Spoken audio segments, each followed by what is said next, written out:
नमस्कार, मी डॉक्टर कविता राणे. लक्षवेधीमध्ये आपल्या सर्वांचं स्वागत.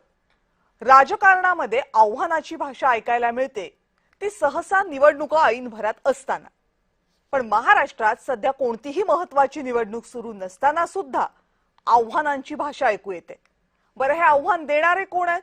तर दस्तूरखुद्द मुख्यमंत्री देवेंद्र फडणवीस. आणि आव्हान स्वीकारणारे आहेत राष्ट्रवादी काँग्रेस शरदचंद्र पवार पक्षाच्या खासदार सुप्रिया सुळे. म्हणजे अद्याप तरी हे आव्हान फक्त सुप्रिया सुळेंनी स्वीकारले. मुद्दा आहे महिला आरक्षणाचा. खरं तर महिला आरक्षण हे आता विधेयक नाहीये, तो कायदाच झालाय. नारी शक्ती वंदन कायदा असं त्याचं नाव. कारण लोकसभेमध्ये महिला आरक्षणाचं विधेयक आलं ते 2023 साली. कोणताही विरोध न होता ते विधेयक पारित झालं आणि त्यानंतर त्याचा कायदा झाला. पण सरकारनं महिला आरक्षणाचा कायदा लागू केला नव्हता, इम्प्लिमेंट केला नव्हता. 16 एप्रिल 2026ला म्हणजे अगदी 4 दिवसांपूर्वी सरकारनं महिला आरक्षण कायदा लागू केला. म्हणजे सध्या महिला आरक्षणाचा कायदा देशामध्ये लागू आहे. अडचण आता एवढीच आहे की हा कायदा लागू करायला सरकारनं एक अट घातली. अट आहे मतदारसंघ पुनर्रचनेची. आणि सगळ्यात मोठा वाद आहे तो याच मतदारसंघ पुनर्रचनेवरून. मतदारसंघ पुनर्रचना हा तसा बराच मोठा विषय आहे. देशाचा राजकीय नकाशा बदलणारा विषय. तब्बल 50 वर्षांनंतर होणारा हा विषय. त्यामुळे सरकार म्हणतंय तशा पुनर्रचनेला विरोधक सहजी पाठिंबा देतील ही शक्यता निव्वळ अशक्य. मतदारसंघ पुनर्रचना झाली की महिला आरक्षण आपोआप लागू होईलच. त्यासाठी विरोधकांच्या पाठिंब्याची गरजही सरकारला नसेल. पण सरकारनं महिला आरक्षण आणि मतदारसंघ पुनर्रचना यांची सांगड घातली आणि वाद सुरू झालाय. आणि आता तो थेट आव्हानांपर्यंत येऊन पोहोचलाय. सुरुवातीला आपण पाहूयातच दिवसभर या आव्हानांची भाषा नेमकी रंगली कशी, महाराष्ट्रात या मुद्द्यावरून काय काय झालं आणि मग या संदर्भातल्या अनेक मुद्द्यांवर चर्चा करूया.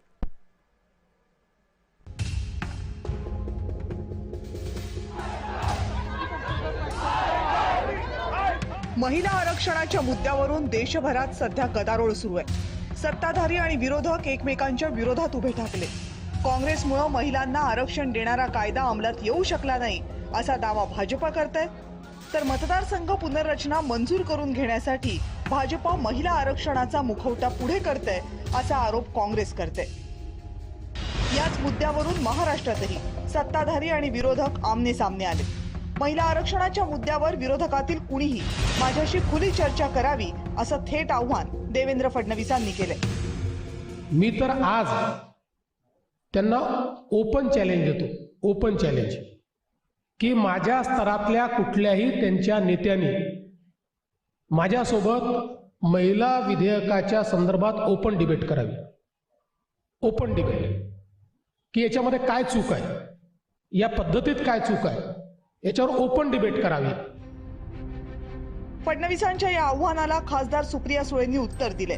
मुख्यमंत्री सांगतील त्या वेळी आणि सांगतील त्या ठिकाणी आपण चर्चेला तयार आहोत असं प्रति आव्हान सुप्रिया सुळेंनी दिलं. माझी तयारी आहे. माननीय मुख्यमंत्री म्हणतील ती जागा, माननीय मुख्यमंत्री म्हणतील ती वेळ, कारण का ते माझ्यापेक्षा जास्त व्यस्त आहेत. त्याच्यामुळे ते म्हणतील ती वेळ विनम्रपणे, आमच्यापैकी कोणीही विरोधक म्हणून नाही, पण देशाला वास्तव कळलं पाहिजे. कारण का महिला आरक्षणाला विरोधच नाहीये ना. देवेंद्र फडणवीस यांनी आजच्या पत्रकार परिषदेमध्ये काँग्रेसलाही लक्ष केलं. महिलांचा आणि इतर घटकांचा अपमान करणं हा राहुल गांधींचा छंदच आहे असं वक्तव्य फडणवीसांनी केलं. महिलांचा अपमान करणं, समाजातल्या इतर घटकांचा अपमान करणं हा त्यांचा छंद आहे.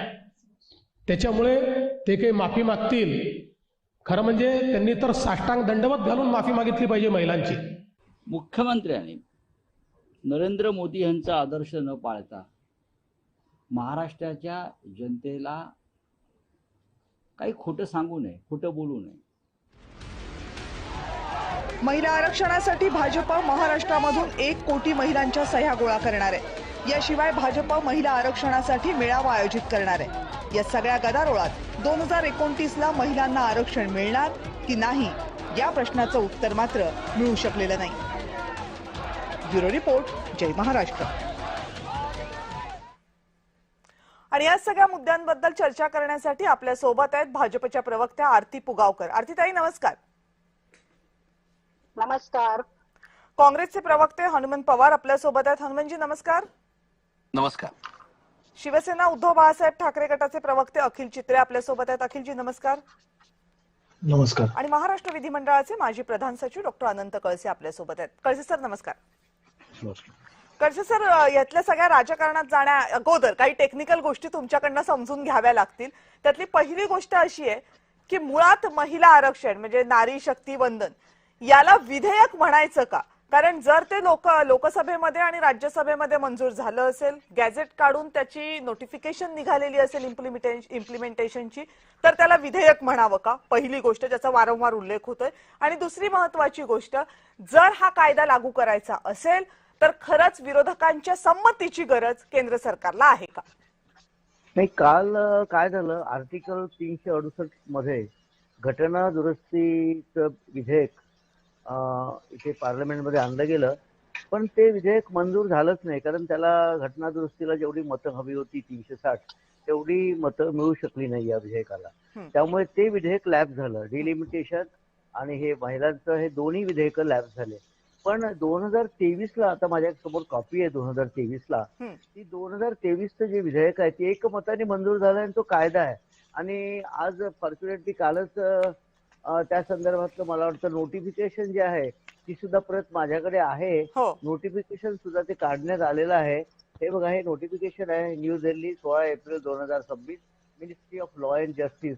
आणि यामध्ये स्पष्ट म्हटलंय की in exercise of the powers conferred by section 2 of section 1 of the constitution 106 amendment act 2023, central government hereby appoints the 16th day of April 2026 as the date of the commencement. म्हणजे हे 2023चं जे विधेयक आहे तो कायदा झालेला आहे. आता ते विधेयक राहिलेलं नाही, तो कायदा झालेला आहे. ऑफकोर्स तो कधी अंमलात आलायचा, त्यानंतर या विधेयकामधल्या तरतुदी मी बघितल्या, त्यामध्ये जे सेन्सस होईल या नंतरचं, या सेन्सस मध्ये जे होईल आणि डिलिमिटेशन होईल त्यानंतरच ते हा कायदा अंमलात येईल असं दिसतं प्रायमरी. म्हणजे सेन्सस झाला, डिलिमिटेशन झालं की हा कायदा आपोआपच लागू होईल ना? त्यासाठी काही विरोधकांची किंवा कुणाच्या संमतीची गरज नाहीये ना? नाही, निश्चित नाही. हो. बर, या दोन महत्वाच्या टेक्निकल बाबी तुम्ही स्पष्ट केल्यात त्याबद्दल खूप खूप धन्यवाद. आरती पुगावकरजी, आता आम्हाला हे सांगा की जो मुळात कायदा झालेला आहे, म्हणजे कायदा आणि विधेयक याच्यामध्ये प्रेक्षकांना आपण फरक सांगूया की कुठलाही कायदा जेव्हा बनवायचा असतो तेव्हा लोकसभेमध्ये किंवा राज्यात बनवायचं असेल तर विधानसभेमध्ये जे आणलं जातं त्याला विधेयक म्हणतात. मग त्याला दोन्ही सभागृहांची, 2 असतील तर 2 सभागृहांची, 1 असेल तर 1 सभागृहाची मंजुरी घेतली जाते आणि मग त्याचा कायदा बनतो. कायदा बनला की तो अंमलात येतो. आता आरती मॅडम सांगा की जर कायदा तयार झालेला आहे तर वारंवार त्याचा विधेयक म्हणून का उल्लेख केला जातो? आणि दुसरी गोष्ट की कायदा तयार झालेला असताना त्याच्या अंमलबजावणीसाठी होत नाहीये म्हणून विरोधकांना का जबाबदार धरलं जाते? आव्हानांची भाषा का केली जाते? नमस्कार.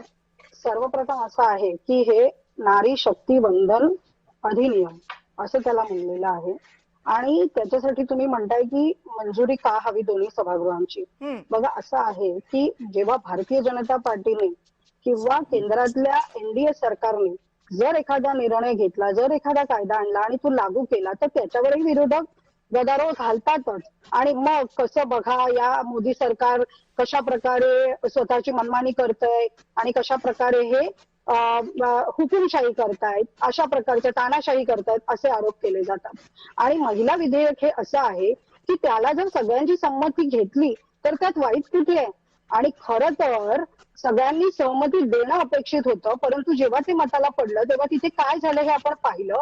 आणि जे इंडिया आघाडीचे घटक आहेत ते कसे महिला विरोधी आहेत हे आपण पाहिलं. अख्ख्या देशाने पाहिलं की महिला विधेयक ज्या उद्देशाने आणलं गेलं, की ज्या प्रकारे पूर्ण देशामध्ये जे निर्णय प्रक्रिया आहे किंवा जी संसदीय प्रणाली आहे, संसदीय प्रक्रिया आहे, त्याच्यामध्ये महिलांना समान वाटा, जी 50% लोकसंख्या आहे, अशा 70 कोटी महिलांना याच्यामध्ये निर्णय घेण्याच्या प्रक्रियेमध्ये सहभागी करण्याच्या उद्देशाने हा जो कायदा झाला याच्यासाठी सर्वांनी सहमती द्यावी म्हणून ज्या वेळेला हे आलं दोन्ही पटलांसमोर, त्यावेळेला आपण बघितलं की कशा प्रकारे महिला विरोधी मानसिकता असलेले, मग ही पहिलीच वेळ नाहीच आहे, हे आपण याच्या आधीही बघितलंय की याच्या आधी हे बिल का पास होऊ शकलं नाही आणि पुन्हा तीच पुनरावृत्ती आपल्याला होताना या ठिकाणी दिसते. तर याच्यामुळे संपूर्ण देशातील महिला या खरंच रागावलेल्या आहेत, चिडलेल्या आहेत. की कुठेतरी कोणीतरी हा विचार केला आणि मोदीजींनी तर अगदी स्पष्ट सांगितलेलं की आपण या विधेयकाच्या माध्यमातून, या अधिनियमच्या माध्यमातून महिलांना आपण कोणी काहीतरी देतोय या भ्रमात राहूच नये, हा महिलांचा हक्क आहे. मग असं असताना मला एक कळत नाहीये की तिथे एवढी म्हणजे कमी नाही तर 200च्या आसपास मतं ही विरोधात पडतात. हे संपूर्ण देशानं पाहिलेलं आहे. त्यामुळे मला वाटतं ज्या वेळेला मतदानाला पडल्यानंतर खरं तर अपेक्षा होती की संपूर्ण विरोधी पक्षानेही एकत्रित येऊन या विधेयकाला आपली सहमती देणं गरजेची होती. बरं, आरती मॅडम, आता फक्त एवढं सांगा की या विधेयकाबरोबर आणखीन काहीतरी सरकारनं पटलावर आणलं होतं, काय होतं ते? एक डिलिमिटेशनचा विषय होता. करेक्ट. म्हणजे तो जो ऍक्ट जे आणलं होतं पास करायला, कॉन्स्टिट्युशनल अमेंडमेंट, ती डिलिमिटेशनची होती ना? बघा, या गोष्टी एकत्रित होत्या आणि कसं आहे नाही, मग असं आहे नाही आरती मॅडम, म्हणून तुमचं शांतपणे ऐकून घेतलं सर्व. आरती मॅडम, एक सेकंड, तुमचं शांतपणे यासाठीच ऐकून घेतलं की मग आपल्याला काउंटर क्वेश्चन करता येतील. आरती मॅडम, प्रश्न एवढाच आहे की जर डिलिमिटेशनला विरोध केलेला आहे तर मग सत्ताधारी पक्षाकडनं, भाजपकडनं सातत्यानं फक्त महिला आरक्षणाची बात केली जाते. डिलिमिटेशनवर सत्ताधारी पक्ष का बोलत नाहीत? डिलिमिटेशनला विरोध आहे ना प्रामुख्यानं. जे अमेंडमेंट बिल आणलं गेलं होतं, कॉन्स्टिट्युशनल अमेंडमेंट बिल, घटना दुरुस्ती बिल, ते डिलिमिटेशनचं होतं, मतदारसंघ पुनर्रचनेचं होतं, त्याला विरोध आहे. मग या दोन गोष्टींची सांगड घालून त्यातली एकच गोष्ट वर का आणली जाते, हा सवाल आहे. असं नाहीये. बघा कसं आहे की या गोष्टी एकमेकांशी जोडलेल्या होत्या. महिलांना हक्क देण्यासाठी, त्याच्यासाठी जे जे करायचं आहे. आणि बघा, सकाळीच आपले राज्याचे मुख्यमंत्री आदरणीय देवेंद्र फडणवीस जी यांनी सांगितलेलं आहे की याच्या ज्या काही चर्चा आहेत आणि हे पूर्ण अभ्यासूनच ते तिथे आलेलं होतं, त्याला विरोध करायचा म्हणून विरोध हा विरोधी पक्षाने केलेला आहे, हे सगळ्या जगाने समोरनं पाहिलेलं आहे. ठीक आहे, ठीक आहे. हनुमंत पवारजी बोला आता. कविताजी, मी अनंत कळसे साहेबांचे काँग्रेस पक्षाच्या वतीनं, विरोधी पक्षाच्या वतीनं मी मनापासून आभार मानतो की त्यांनी तटस्थपणे सांगितलं की नारी शक्ती वंदन विधेयक असं काय मांडलेलं नव्हतं. जे काय मांडलेलं होतं ते डिलिमिटेशनचं आणि घटना दुरुस्ती विधेयक ते होतं. हे त्रयस्थ माणसांनी सांगितल्याबद्दल प्रशासकीय अधिकारी आहेत, ज्येष्ठ आहेत, ते त्यांच्या अनुभवावर कुणीही प्रश्नचिन्ह उपस्थित करू शकत नाही. त्यांनी सांगितलं की घटना दुरुस्ती विधेयक होतं. आम्ही हेच सांगतोय, संसदेमध्ये आमचे खासदार हेच सांगत होते, राहुलजी हेच सांगत होते, प्रणितीताई शिंदे, आमच्या प्रतिभाताई धानोरकर हेच सांगत होत्या, वर्षाताई गायकवाड हेच सांगत होत्या. पण भारतीय जनता पक्ष आता सुद्धा ज्या पद्धतीने भारतीय जनता पक्षाच्या प्रवक्त्या असलेल्या ताईंनी सांगितलं की नारी शक्ती वंदन विधेयक मांडलेलं होतं, भाजपाच्या लोकांना आणि दस्तूर खुद्द मुख्यमंत्री देवेंद्र फडणवीस साहेबांना, त्यांची पातळी आमच्यापेक्षा खूप मोठी आहे, आम्ही खूप छोट्या पातळीचा मी प्रवक्ता आहे, पण तरी मी सांगतो की तुम्ही नारी शक्ती वंदन विधेयक नावाचं जर काय ह्या 3 दिवसामध्ये तुम्ही मांडलेलं असेल तर ते लक्षात आणून द्या, मी राजकारण सोडतो. राहिला प्रश्न की हे विधेयक हे दक्षिण भारतातल्या राज्यांवर अन्याय करणार होतं. या विधेयकानं घटना दुरुस्ती होणार होती आणि संसदेला अधिकार मिळणार होता की मतदारसंघाची पुनर्रचना मनमानी पद्धतीनं करता येईल. जातनिहाय जनगणना आणि जनगणनेला फाटा देऊन केवळ 543 लोकांमध्येच आता महिलांना आरक्षण द्यायचा घाट यांनी घातला होता. मग 2023ला ज्यावेळेस हे विधेयक मंजूर झालं त्यावेळेस आम्ही सांगितलं होतं 2024च्या लोकसभा निवडणुकीमधून तुम्ही हे लागू करा, पण 181 पुरुष खासदार घरी बसतील म्हणून मोदी साहेब, अमित शहा साहेबांनी त्यावेळेस लोकसभेमध्ये सांगितलं की आम्हाला जनगणना करायची मगच हे लागू होईल, आम्हाला डिलिमिटेशन करायचं मगच हे लागू होईल. या 2 अटी कोणी लादल्या हो? मोदी साहेबांनी, अमित शहा साहेबांनी लादल्या आणि त्या 2 अटी 10 वर्षानंतर पूर्ण करून आम्ही रिझर्वेशन देणार आहोत असं सुद्धा उजळ माथ्यांनी याच लोकांनी सांगितलेलं होतं. देवेंद्र फडणवीस साहेबांनी जी आज प्रेस कॉन्फरन्स घेतली त्या प्रेस कॉन्फरन्स मध्ये त्यांनी पातळीचा उल्लेख केला. खरं आहे देवेंद्रजी, तुमच्या पातळीचा आमच्याकडे नेता नाही, 2 पक्ष फोडणारा नेता आमच्याकडे नाही, खोटे त्या दावोसला जाऊन MOU साईन करणारा पातळीचा नेता आमच्याकडे नाही, मराठा माता भगिनीवर निशस्त्र असलेल्या पोलीस अत्याचार करणारा पातळीचा नेता आमच्याकडे नाही, भ्रष्टाचार विरोधी म्हणून 70,000 कोटीचा घोटाळा सांगायची पातळी आजच्या मुद्द्यावर बोलूयात ना, इतक्या महत्वाच्या मुद्द्यावर. राजकारण काय आपल्याकडे कायम चर्चा होत असतात, म्हणजे आपल्या मुद्द्यावर बोलूयात. ज्यावेळेस या राज्याचे सन्माननीय मुख्यमंत्री पातळीचा उल्लेख करतात त्यावेळेस या गोष्टी निघणं अपरिहार्य आहे. म्हणून मी सांगतो की 70,000 कोटीचा घोटाळा केला, नारायण राणे साहेबांनी, अजितदादांनी घोटाळा केला, म्हणून त्यांना स्वतःच्या पक्षात सरकारमध्ये घेऊन खासदार मंत्री करण्याच्या पातळीचा नेता आमच्याकडे नाही. माझं खुलं आवाहन आहे की नारी शक्ती वंदन विधेयक जे 2023 ला मंजूर झालं त्या 500 विरोधी पक्षाने विरोध केलेला आहे त्याच्यावरून अख्ख्या महाराष्ट्राला विरोधी पक्षाची पातळी कळलेली आहे. ठीक आहे, आरतीजी येते तुमच्याकडे, कंप्लीट तुमचं होतं, माझं ऐकून झालं घेतलं नाही. ना, शेवट त्यांनी आता होत्या त्यांना बोलू कविताजी, देत. मी मध्ये बोललेलो नाही. हा, कविताजी, ठीक मी आहे, मध्ये म्हणजे बोललेलो तुमचं नाही. पूर्ण त्यांना करा थांबवा, बोलणं. त्यांचा माईक बंद ठीक आहे, पूर्ण करा. करा शेवटचा बोलणं. सेकंद मला द्या. नारी शक्ती वंदन विधेयक जे 2023 ला मंजूर झालं ते आज लागू करा. काँग्रेस पक्ष सोबत आहे, आम्ही आंदोलन केलं. का मोदी साहेब नारी शक्ती वंदन विधेयक लागू करत नाहीत? कशाला डिलिमिटेशनची ढाल करताय? कशाला घटना दुरुस्तीचा घाट घालताय? आणि जातनिहाय जनगणना न करता तुम्ही हे बिल लागू करणार असाल तर एससी एसटी ओबीसी भगिनींच्या सन्मानासाठी आणि त्यांच्या प्रतिनिधित्वासाठी आम्ही 10 वेळा तुम्हाला आडवे जाऊ. ठीक आहे, चला अखिल चित्रेजी, जे विधेयकच नाहीये, ज्याचा कायदा झालेला आहे, ज्याची फक्त अंमलबजावणी व्हायची आहे, तो त्याला आम्ही विरोध करत नाही. जे तुम्ही बहुमतानं त्याला पाठिंबा दिलात त्याला आता आम्ही 2 वर्षांनी विरोध करत नाही, हे लोकांना जाऊन पटवून द्यायची वेळ का आली तुमच्यावर? काय आहे ना, 2023 ला जर हे कायदा किंवा जे काय विधेयक मंजूर झालं होतं, एकमताने मंजूर झालं होतं, तर मला असं वाटतं ते 2024 ला अंमलात आणलं पाहिजे होतं. आता माझे काँग्रेसचे सहकारी मित्र आता हनुमंतजी पण तेच म्हणाले, 2024 ला यांना कुणी अडवलेलं. आता ह्यांचं खरं काय आहे ना, ह्याच्या मागे दडलेलं आहे, भाजप म्हणजे फक्त प्रत्येक गोष्टीचं ढाळ करून हे राजकारणच करत असतं. ठीक आहे, ते राजकीय पक्ष आहे, पण त्यांनी समोर येऊन सांगावं की ते राजकारणच करताय ना, महिलांना पुढे ठेवून. त्यांना काय करायचं होतं? डिलिमिटेशन करायचं होतं. डिलिमिटेशन का करायचं होतं? आणि त्यांना माहिती होतं की हे बिल पारित नाही होणार, हे पास नाही होणार, तरी सुद्धा त्यांनी ते हाऊसमध्ये आणलं. त्याचं कारणच असं आहे, 5 राज्यात निवडणुका आहेत, त्यांना त्या 5 राज्यात त्या निवडणुकाचं भांडवल करायचं आहे. हेच जे काय खोटा रेटतायत ना नरेटिव्ह, जे आता यांचे प्रवक्ते रेटतायत, दस्तूर खुद्द मुख्यमंत्री हे राज्याच्या प्रश्नावरती प्रेस कॉन्फरन्स घेत नाही. आठवड्याभर पूर्वी इथे ड्रग्सचा इतका मोठा प्रकार घडलेला आहे, 2 तरुण मृत्युमुखी पडले, त्याच्यावर ना वेळ नाही कुठलं प्रेस कॉन्फरन्स घ्यायला. पण थेट ज्याच्यावर प्रधानमंत्री बोलतील, केंद्रीयचे मंत्री बोलतील, त्याच्यावरती लगेच मुख्यमंत्री बाहेर आले. काय हे ना फक्त राजकारण करायचंय प्रत्येक राज्यात. आता इकडे कुठलं तरी काय ते मोर्चा बिर्चा काढून काय होणार आहे का? त्यांचे खरे मनसुबे काय आहेत ना, हे खरोखर जनतेला ह्याच्यामुळे बाहेर आलेलं आहे. आणि ह्यांचे जे काय खासदार आहेत ते म्हणजे देश नव्हे, 230 अधिक लोकांनी याला विरोध केला, त्यांच्या मागे पण त्यांना वोटर्स आहेत, म्हणजे तितके वोटर्स तुमच्या विरोधात आहे, हे जरा लक्षात घ्या. भारतीय संविधानात जरा हे पण तुम्ही लक्षात घेणं गरजेचं आहे. भारतीय जनता पक्षाने एक कलमी कार्यक्रम तुम्हाला राबवता येणार नाही नेहमी. आणि ज्या प्रकारे आता भारतीय जनता पक्षाच्या प्रवक्त्यांनी सांगितलं ना, ते त्यांनी सेम लाईन सांगितली जे मुख्यमंत्री पुढे येऊन सांगितलं, खोटं बोला पण रेटून बोला. आणि काय माझ्या स्तराचा कोण तुमच्याकडे असेल तर मी चर्चा करायला तयार आहे. अहो तुमचं स्तर काय आहे ते तुम्ही सेट करून सांगावं. आता आम्ही काय सांगणार तुमचं स्तर काय आहे? तुम्ही ठरवा, तुम्ही सिलेक्ट करा. आता लहान मुलं करतात ना क्रिकेटमध्ये, अरे हा खेळ माझ्या बरोबर, हा खेळ, तसं तुम्ही ठरवा की तुम्हाला विरोधात तुमच्या स्तराचा कोण आहे. ठीक आहे, आम्ही तर आता तुमचं स्तर ठरवू शकत नाही. ठीक आहे, ठीक आहे, तुमचा मुद्दा आलेला आहे.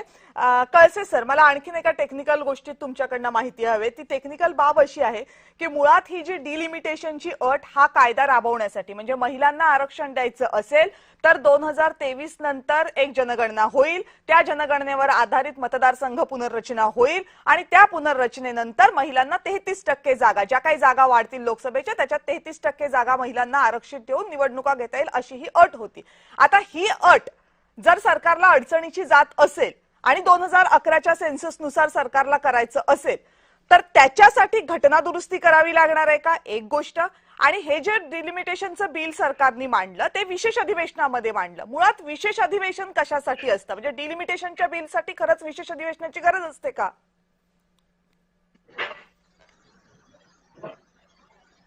हे नॉर्मल बिल आहे, डिलिमिटेशनचं कॉन्स्टिट्युशनल अमेंडमेंट बिल आहे. हे आपल्या रेग्युलर सेशन मध्ये सुद्धा गव्हर्नमेंट आणू शकलं असतं. आणि कायद्यामध्ये त्या 23च्या कायद्यामध्ये तरतूदच आहे की हा ऍक्ट मंजूर झाल्यानंतर आणि लागू झाल्यानंतर जे डिलिमिटेशन होईल, पुनर्रचना होईल, ते झाल्यानंतर हे विधेयक लागू नॅचरली होईल. त्याला परत घटना दुरुस्तीची किंवा सभागृहाची याची गरज नाही. एनेबलिंग प्रोव्हिजन कायद्यातच केलेले आहेत. त्याच्यामुळे आता 2000 जी आपली जनगणना चालू आहे सध्याची, हा ती झाल्यानंतर नॅचरली डिलिमिटेशन करून आम्हाला येऊ शकतं बिल ते, आपोआप येऊ असं शकतं. त्याच्यामध्ये आम्हाला येऊ शकतं ते बिल. बरं, आणि विशेष अधिवेशन नेमकं कशासाठी घेतलं जातं? हे विधेयक आता कसे 3 विधेयक होते त्यामध्ये, युनियन टेरिटरी दिल्लीचं आणि एक डिलिमिटेशन आणि हे महिलांचं एक विधेयक होतं. हे तिन्ही विधेयक टॅग केले गेले, म्हणजे एकमेकाला जोडले गेले आणि या जोडल्यामुळे ते विशेष अधिवेशनात याच्यावर चांगली चर्चा होईल हा उद्देश लक्षात घेऊन आणि जास्त वेळ मिळेल, इतर काही बिझनेस न होता फक्त विधेयकावर चर्चा होईल यासाठी ते विशेष अधिवेशन घेतलं गेलं. यात काही गैर काही नाहीये, कारण बऱ्याचदा आपण अशा बाबींसाठी विशेष अधिवेशन घेतो, पण यामध्ये डिलिमिटेशन चा विधेयक हे महिला मी आरक्षणाला अशासाठी विचारलं कारण ते विशेष अधिवेशन बोलावलं आणि त्याच्याच पहिल्या रात्री म्हणजे 16 एप्रिलला मगाशी जो तुम्ही कागद वाचून दाखवलात त्याच रात्री ते बिल लागू केलं. म्हणजे ते जर लागू करायचं असेल, त्याचं जर गॅझेट नोटिफिकेशन काढायचंच होतं, तर मग विशेष अधिवेशनाची काय नेमकी गरज होती? नाही, ते विधेयकासाठी बोलवलंय विशेष अधिवेशन. नोटिफिकेशन त्याला एरवी काढता आलं असतं, असं काही हे नाहीये. त्यांनी 16ला काढलेच नोटिफिकेशन, पण विशेष अधिवेशन म्हणजे त्यावर चर्चा होऊन मतांतर, दोन्ही पक्षाचे मतं वगैरे विशेषतः हे कारण मीमांसा त्याला देता येईल एवढं. बरं, आरती मॅडम आता सांगा, जर 2026 ची जनगणना होऊन त्याच्यानंतर मतदारसंघ पुनर्रचना झाली असती तर ते बिल आपोआपच लागू होणार होतं, महिला आरक्षण कायदा आपोआप लागू होणार होता. साधी एखादी काहीतरी लिगल प्रोव्हिजन जी काय 33% त्यांना द्यायचे ती तर सहज मंजूर झाली असती, त्याला तर कुणाचाच विरोध नाहीये, ते आधी मंजूर झालेलं आहे. मग हा इतका आटापिटा, इतका गोंधळ कशासाठी होतोय की विरोधक गोंधळ घालतात, विरोधक विरोध करतात? म्हणजे विरोधकांचा कुठला नेमका विरोध आहे? बघा, असं आहे, आता तुमच्या माध्यमातून मला काही 4 गोष्टी नक्की सांगायच्यात. सर्वप्रथम भारतीय जनता पार्टीवरती जे आरोप केले जातात ना, त्याचं उत्तर ज्या देवेंद्र फडणवीसांबद्दल तुम्ही बोलताय ना, आज त्या नागपूर महानगरपालिकेमध्ये सर्व समित्यांच्या अध्यक्ष महिला आहेत. ज्या वेळेला महिलांच्या सन्मानाचा विषय येतो त्यावेळेला भारतीय जनता पार्टीने कायमच महिलांना प्रथम स्थान दिलेलं आहे आणि हे वेळोवेळी त्यांनी दाखवलेलं आहे. दुसरी महत्वाची गोष्ट, जे विरोधी पक्षातले आहेत त्यांनी कायम नेतृत्वाच्या नावावर एखाद्या घराण्यातलंच नेतृत्व समोर पाहिलेलं आहे आणि त्याच्यामुळे त्यांना हा विषय खूप हलका वाटू शकतो. परंतु भारत देशाची 50% लोकसंख्या असलेल्या 70 कोटी महिलांच्या सन्मानासाठी हे विशेष अधिवेशन आणि त्या माध्यमातून विरोधकांनीही चर्चेतून साधक बाधक पद्धतीने या विधेयकाला, अधिनियमाला पाठिंबा द्यावा या उद्देशाने हे करण्यात आलं. नंबर 1. दुसरं की ह्या ज्या गोष्टी आहेत ना, म्हणजे काँग्रेसने पहिल्यांदा याला विरोध केला असं नाहीये. याच्या आधी जेव्हा जेव्हा नारी शक्ती वंदन किंवा महिलांच्या सन्मानाची बिलं ही जेव्हा जेव्हा सादर झाली त्या वेळेला काँग्रेसने, विरोधी पक्षाने, त्याच्या सोबतच्या घटकांनी कायम हे केलेलं आहे. नाही, पण नारी शक्ती वंदनला तर माझ्या माहितीनुसार लोकसभेमध्ये फक्त 2 खासदारांनी विरोध केला, राज्यसभेमध्ये तर कुणीही विरोध केला नाही. त्यामुळे सगळ्या, म्हणजे नॉट जस्ट काँग्रेस पण सगळ्या विरोधी पक्षांनी त्याला पाठिंबा दिलाय. मग हे कसं काय म्हणता येईल की नारी शक्ती वंदनला विरोध झाला म्हणून? असं नाहीये. बघा, आपण 370च्या वेळेला पण बघितलं होतं. नाही, 370चा नाही विषय ना, इथे आपण महिलांच्या, एक मिनिट 370 बद्दल बोलत नाही आहोत आपण, महिला आरक्षणाबद्दल बोलतोय. महिला आरक्षणाला कुठे विरोध झालाय? आता तुम्हाला पण जर विरोधाचीच भाषा बोलायची असेल, अरे कमाल आहे अहो, पण लोकसभेची आकडेवारी ती तर काय आम्ही खोटी सांगत नाही आहोत, राज्यसभेची आकडेवारी आम्ही खोटी सांगत नाही आहोत. लोकसभेमध्ये 2 खासदारांनी नारी शक्ती वंदन विधेयक मांडलं गेलं तेव्हा विरोध केला, राज्यसभेमध्ये एकाही खासदारांनी विरोध केला नाही. ही जर आकडेवारी असेल लोकसभेच्या आणि राज्यसभेच्या पटलावरची, ती पत्रकार म्हणून जर मी तुम्हाला सांगते तर तुम्ही आम्हाला एका कोपऱ्यामध्ये का उभं करताय? मॅडम, मी तुम्हाला तेच समजवण्याचा प्रयत्न करते. मी तुम्हाला तेच सांगते की हे विशेष अधिवेशन घेऊन हे समोर आणण्याची गरज का होती, तर जे महिलांना सन्मानपूर्वक मिळालं पाहिजे ते सन्मानाने मिळावं म्हणून हा सगळा खटाटोप होता. बरं, ठीक आहे, त्या बोला हनुमंतजी. काँग्रेस पक्षाला महिला विरोधी काँग्रेस पक्ष असं भाजपाच्या प्रवक्त्या म्हणाल्या, त्यामुळे मला तुमच्या चॅनलच्या माध्यमातून लक्षात आणून द्यावं लागेल की या देशाला पहिली महिला पंतप्रधान काँग्रेसनं दिली, पहिल्या महिला राष्ट्रपती काँग्रेसनं दिल्या, पहिल्या महिला मुख्यमंत्री काँग्रेसनं दिल्या, पहिल्या लोकसभेच्या अध्यक्ष महिला काँग्रेसनं दिल्या. या महाराष्ट्रामध्ये आणि नंतर देशामध्ये 33%, महाराष्ट्रात 50% आरक्षण स्थानिक स्वराज्य संस्थांमध्ये काँग्रेसनं दिलं. 17 लाख महिला आज महापौर, उपमहापौर, नगरसेवक, नगरपालिकामध्ये, ग्रामपंचायत, पंचायत समिती, जिल्हा परिषदेमध्ये आहेत. ठीक. त्यामुळे काँग्रेसबद्दल महिलांचं बोलू नये. आणि एका मिनिटात संपवतो, भाजपा काय करते बघा. आज मुख्यमंत्र्यांनी या नारी शक्ती वंदन विधेयकाची प्रेस घेतली. नीलमताई गोरे ज्येष्ठ नेत्या बाजूला बसलेल्या होत्या, चित्राताई वाघ बसलेल्या होत्या, त्या मंत्री तटकरेताई बसलेल्या होत्या, त्या बोर्डीकरताई बसलेल्या होत्या, ज्योतिताई वाघमारे बसलेल्या होत्या. एकाही महिलेला न बोलू देता एक पुरुष बोलत होता आणि हे म्हणतात आम्ही नारी वंदन शक्ती करतो. का बोलू दिलं नाही बाजूच्या महिलांना? त्यांची क्षमता कमी होती, त्यांना त्यांचं म्हणणं मांडता येत नव्हतं. देवेंद्र फडणवीसांनाच एकट्यांना कळतं का सगळं? बर, चला अखिलजी, शेवटची कमेंट तुमची, वेळ संपत आहे.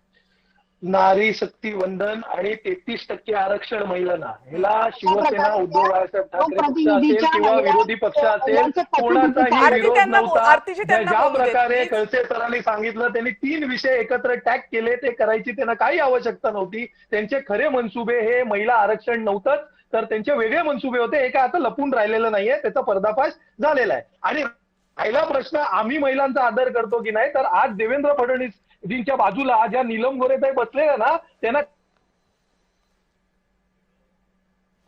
ठीक आहे, मला वाटतं अखिलजींचं कनेक्शन तुटलेलं आहे, आपल्याला अखिलजींशी संपर्क होत नाहीये. पण महिला आरक्षणाच्या मुद्द्यावर खरं तर या देशामध्ये कोणताही पक्ष विरोधात नाही. हे महिला आरक्षण विधेयक जेव्हा मांडलं गेलं होतं 2023 साली, त्याच वेळेस स्पष्ट झालं होतं. पण महिला आरक्षण लागू करायचं असेल तर काही कायदेशीर बाबींची पूर्तता होणं आवश्यक आहे. त्या कायदेशीर बाबींची पूर्तता करण्यासाठी हे विशेष अधिवेशन बोलावलं गेलं होतं. पण मतदारसंघ पुनर्रचना हा छोटा विषय नाहीये, कारण ज्या वेळेस ही मतदारसंघ पुनर्रचना देशामध्ये अंमलात येईल त्यावेळेस तब्बल 55 वर्षांनंतर या देशाचा राजकीय नकाशा पूर्णपणे बदलला जाईल. आणि जर देशाचा राजकीय नकाशा बदलला जाणार असेल तर त्यावर साधक बाधक चर्चा होणं, देशातल्या प्रत्येक कोपऱ्यातील राज्याला यामध्ये आपलं मत मांडण्याची संधी मिळणं हे महत्त्वाचं आहे. त्यासाठी या विशेष अधिवेशनामध्ये चर्चा होणं अपेक्षित होतं. काही प्रमाणामध्ये ती झालीही. पण इतका मोठा विषय हा फक्त महिला आरक्षण, जे की सेन्सस नंतर आणि मतदारसंघ पुनर्रचनेनंतर आपोआपच लागू होणार आहे, त्याच्या आड फक्त लपला जाता कामा नये. कारण मतदारसंघ पुनर्रचना हा विषय प्रचंड मोठा आहे आणि देशातल्या प्रत्येक मतदाराशी संलग्न आहे. त्यामुळे त्याच्यावर खूप मोठी चर्चा होणं आणि सगळ्यांच्या सहमतीनं ते पारित होणं गरजेचं आहे. आता एकदा याच्यावर चर्चा झाली आणि ते नामंजूर झालं, याचा अर्थ विषय इथे संपत नाही. पुन्हा एकदा 2026 ची कदाचित जनगणना झाल्यावर ते चर्चेला येऊ शकतं आणि त्यावेळेस अनेकांच्या मनात असलेल्या प्रश्नांची उत्तरं मिळू शकतात. आणि हे सगळं होऊन 2029 मध्ये 33% महिला आपल्याला लोकसभेत आणि विधानसभेमध्ये दिसतील अशी अपेक्षा करूयात. आपण सगळेजण चर्चेत सहभागी झालात त्याबद्दल सगळ्यांचे मनापासून आभार. आणि या विशेष चर्चेत वेळ झाली इथेच थांबण्याची. पाहत रहा जय महाराष्ट्र.